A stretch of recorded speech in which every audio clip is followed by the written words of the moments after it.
Namaste India and welcome to In Samachar. It is said that you cannot always control what goes on outside, but you can always control what goes on inside. My best wishes for International Yoga Day. Yoga is an invaluable gift of India's ancient tradition. It embodies unity of mind and body, thought and action, restraint and fulfillment, harmony between man and nature, a holistic approach to health and well-being. It is not about exercise but to discover the sense of oneness with yourself, the world and the nature. As stated by our Honorable Prime Minister Narendra Modi during his speech at the United Nations General Assembly on 27 September 2014. And as a result, yoga, a physical, mental and spiritual practice, is celebrated on every 21st June as International Yoga Day. Today, to enlighten us on the yoga as way of life, we have Shri Krishna Vasant Maskar Guruji. Guruji was born in the year 1957 and has been associated with yoga from the age of 23. It's been almost 40 years that he has been living, learning, practicing and teaching yoga. Maskar Guruji has completed his MA and LLB and attained many other professional qualifications due to his sheer inclination towards knowledge and learning. By profession, he's been a banker for 36 years and that makes him a unique person who held on to a non-materialistic yogic path while keeping the bank's rolling profit through their international business division. He is actively connected with Ghantali Mitra Mandal, Thane since 1980 and currently he is at the helm of the yoga department. GMM Thane was established in the year 1965 by Yogacharya Sri Krishna Vyavare. GMM is working with the sole objective of service to the society through social initiatives and yoga education. It is trying to spread the knowledge of yoga from door to door and shore to shore. So today, on the occasion of International Yoga Day, we'll try to explore the basic concept of yoga and many ways to instill it in our day-to-day life.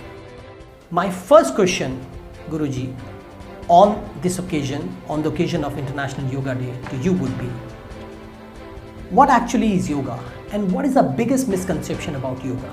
Hari Om, when we say about yoga, the pronunciation is always done wrongly by most of the people. They call it as yoga, but the proper word is yoga. Spelling wise, if you say it is correct, Y-O-G-A is a correct spelling, but when you pronounce it, you should not say yoga. You should always say yoga. That is first thing. Secondly, the most important aspect, yoga is the process of joining. Yoga is originated from the Sanskrit word yuja, yujate. From yuja means to join. You can join two divergent things, you can join two parallel things, you can join two familiar things, but they are divergent by any nature. So when the yoga comes into our day-to-day process, the yoga becomes a combination of various aspects, various things. It is parallel to the English word yoke. Yoke means to join two bullocks or two bulls or two animals to make the cart go ahead. That is first thing. So yoga is primarily a science of knowing self and trying to merge self with higher self. The basic objective of yoga is samadhi, moksha, kaivalya, unmani.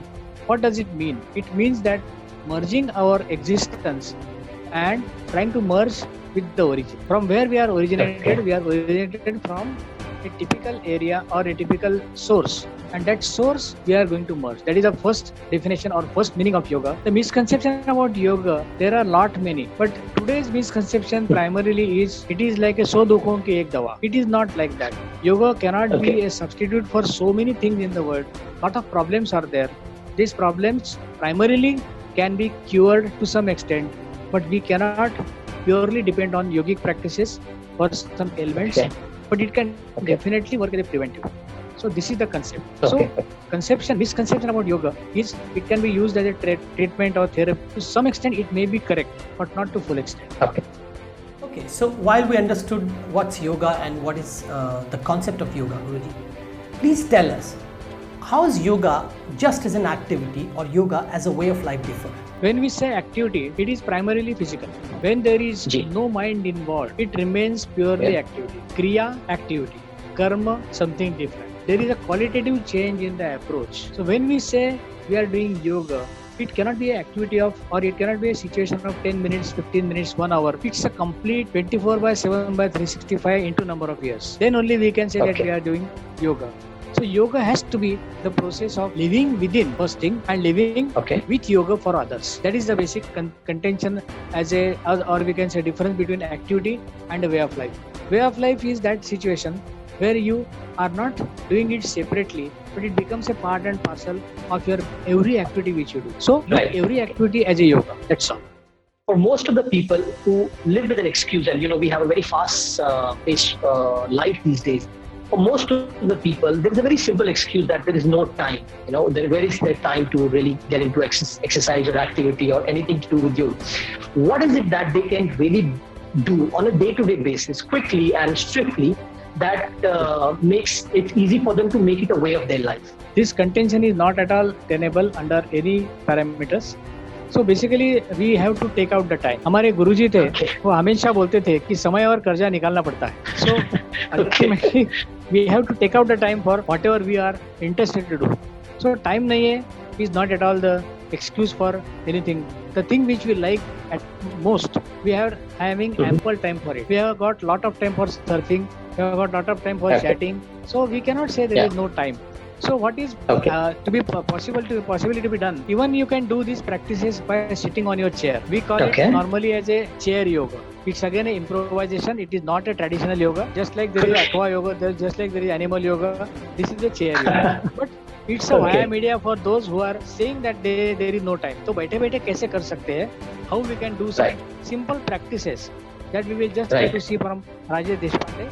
He is a very nice and enthusiastic yoga teacher of Ghantali Mitra Mandal. So I will request Rajesh to demonstrate some processes sitting on the chair. Rajesh, welcome. Hari Om. Rajesh is sitting on the chair, and let us start with the leg processes. So he will join both the legs, make them straight, and try to stretch your soles forward and backward. Forward and backward. Like this. Yes. Maximum stretch 2 to 3 times. Then rotate it clockwise, anti-clockwise, from right to left, left to right. This we call as a micro exercises, Sukshma Vyayam. They are very effective. They reach to the most typical level of the body, that is cell level. Now we will do knee rotation. We will hold his right leg, take the knee close to the chest, and support it from the downside. And rotate it clockwise, anti-clockwise, like this. Yes. Very nice. 2 times clockwise, 2 times anti-clockwise. Especially for those who are always sitting in the chair, they have got a typical problem of knee joints. So this can be corrected with the help of this particular process. Now left leg, same process. We will not repeat it. Take the hands in front, हाथ को सामने. Stretch your fingers maximum, stretch them and fold them in all the 3 joints. Stretch and press like this. Stretch and press 3 times. Now keep the loose fist and rotate the fist clockwise, anti-clockwise. From in to out, from out to in. Each side 3 times.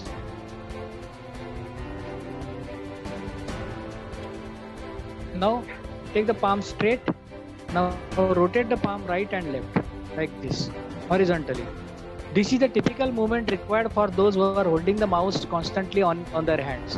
So they are holding the mouse like this. So their hand gets freeze. So we have to make this movement. That makes the sense to their operational hazards can be removed. Then we can do elbow joint. The palms towards ceiling and elbow folding and elbow straightening 3 times.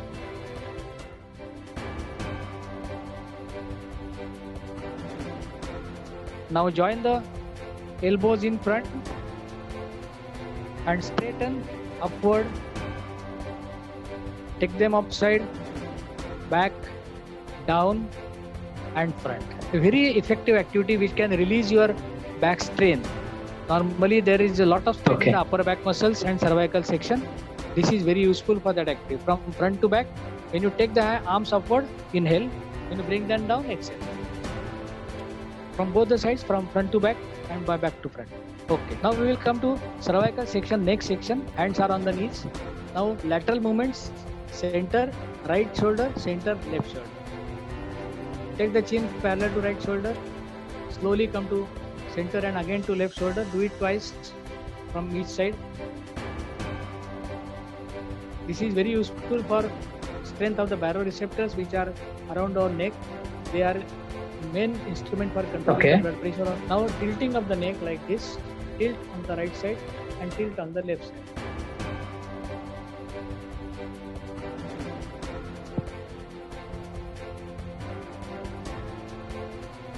Each side 2 times.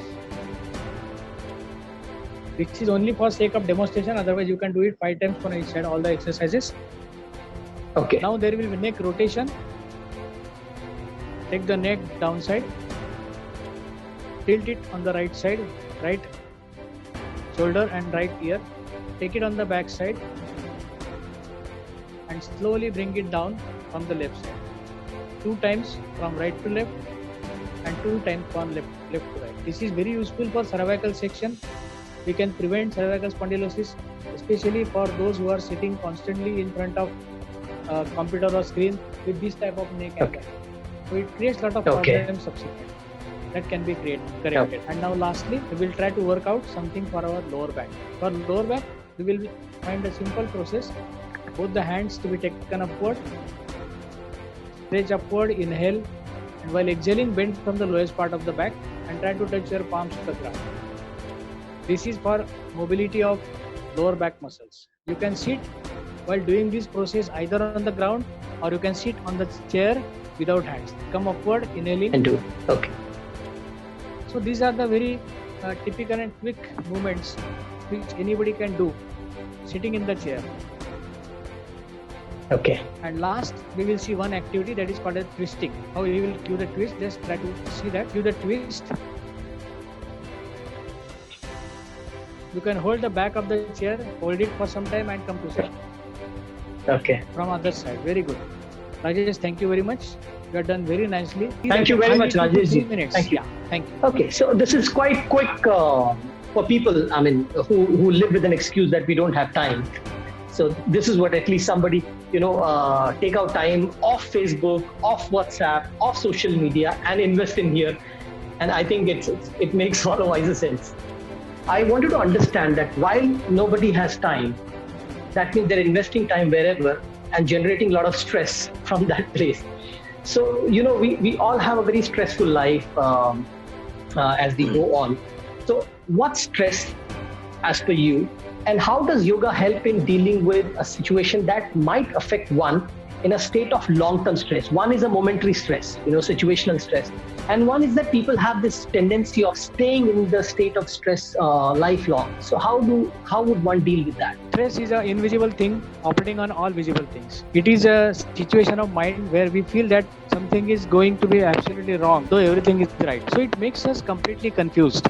And stress is a most required thing in the life. जैसे arrow छोड़ना है तो we have to stretch the string of that bow.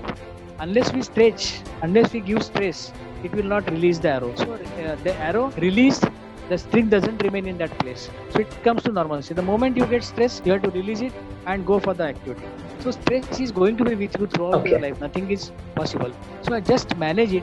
Don't try to avoid it. That's all. Guruji, a very fundamental question.